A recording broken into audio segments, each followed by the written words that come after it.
পুরানি দুই একটা করে আনতাম শখ, ঠিক আছে। আস্তে আস্তে আনে এরকম মনে করেন জমাইতে জমাইতে ব্যবসা। আপনার ছাত্ররা চারুকলার যে ছাত্ররা আছে না, ওরা এরপরে আপনি অবসরপ্রাপ্ত যারা আছে, যারা মনে করেন যে প্রফেসর, ওনারাই এগুলো কানেক্ট করে, অন্য কোনো নাই। বেশিরভাগ শৌখিনতা শোপিস, এগুলো সবই কিন্তু শোপিস। ফেরিওয়ালারা আমার কাছে দেওয়া যায়।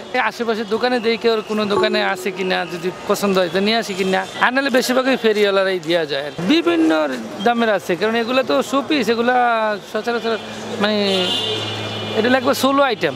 সবাই তো আর এগুলো নেয় না, সবাই তো আর এটার সম্বন্ধে ধারণাও নাই। যাকে ধারণা আছে ওনারাই নেয়। একটা শখ ছিল যে এটা আমি কিছু এইগুলো কানেক্ট করবো, ওই শখের বিষয় আর কি। ওই শখ করতে করতে এই ব্যবসা হয়েছে আর কি। এমনি অন্যান্য ব্যবসা করতাম আগে, যেরকম এই স্পিকার, রেডিও, মিডিও এগুলো বিক্রি করতাম না, ওই একদিন ফাঁকে ফাঁকে দেওয়া যায়, দু একটা ফেরিওয়ালা নিয়ে আসতো, ভাই এটি রাখবেন কিনা, আচ্ছা দেই রাহি, শখের বিষয় পছন্দ হয়েছে রাখে দিচ্ছে, একটা দুটো করে রাখতে রাখতে। বেশিরভাগই মনে করেন চারুকলার ছাত্ররা যারা আছে ওনারা, আর যারা শিক্ষক, যারা অবসরপ্রাপ্ত শিক্ষক আছে না, বেশিরভাগ মুরব্বী টাইপের, ওনারাই কিনে এগুলা।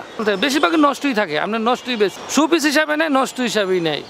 ফেরিওয়ালার তো আগে যেরকম হাফডা বিক্রি করতে, এখন আর হাফডা বিক্রি করে না, এক একটা এক এক ধরনের, যেরকম এখন সবই বিক্রি হয়। দেন না মহল্লায় আপনার সিলভার দিয়া কেউ চুলও কিন্তু কিনে, তো এরকম সবই পেপার কিনে, যে এক একজনের এক একটা দেয়। যেরকম আমার দিব, ফেরিওয়ালারে দেয় যে আমি এটা বিক্রি করি, আমার এটা দিয়ে গেল, মানে যেটা বাতিল সেটা তো আরেকজনের দিব, এইভাবেই আর কি, এক একজনের এক একটা দেয়। পাবলিকেরও বুঝতে হবে যে ভালো কোনটা খারাপ কোনটা।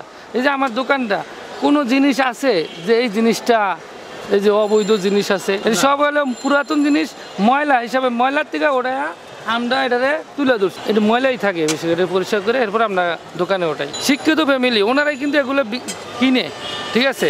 আবার ওনারাই দেওয়া যায় বাসা পাল্লাইতে গেলে এক একটা মনে করেন যে আবলে মলে ফালাই দেয়, আবার ওনার করতে গিয়ে আবার আমরা ওই মালটাই আবার দেওয়া যায়, ফেরিওয়ালারা নিয়ে আসে দিয়ে যায়, আবার ওইটাই আমরা কিনি, আবার ওইটাই আবার হেরা আমার নিতে আসে। ঘুরে ঘেরা কিন্তু একই, যারা ক্রেতা আছে এরা যে নেয়, এই জন্য আমরাও বিক্রি করতে পারি। নাহলে আমরা যদি এরা না নিত তাহলে আমরা বিক্রি করতাম কার কাছে? বাঙালি হিসাবে বেচে লাইতে হইতো। বাঙালি হিসাবে তো দাম একবারে কম, শখের তোলা 80 টাকা। আমার শখও মিটতে আছে, ব্যবসাও হইতে আছে। বেকার না থাইকা ব্যবসা করে, ছোট বড় সব, যে কোনো ব্যবসায়ী, আপনি যদি যে কোনো কাঁচামালের ব্যবসা করুক, আল্লাহ যে কোনো ব্যবসা করুক, ব্যবসার ভিতরে লাগিয়ে থাকলে একদিন না একদিন আল্লাহর রহমতে উন্নত হইবই। চাকরি করলে হবে না, কারণ চাকরি করলে দুর্নীতি করতে হইব, চুরি করতে হইব, তাহলে আপনি বড় কিছু করতে পারবেন। কিন্তু ব্যবসা করলে আপনি একদিক দিয়ে আল্লাহর রহমতে ব্যবসায় পুঁজি বাড়াইবই, কিন্তু চাকরি করে সম্ভব না। আস্তে আস্তে আস্তে এগুলো করতে হয়।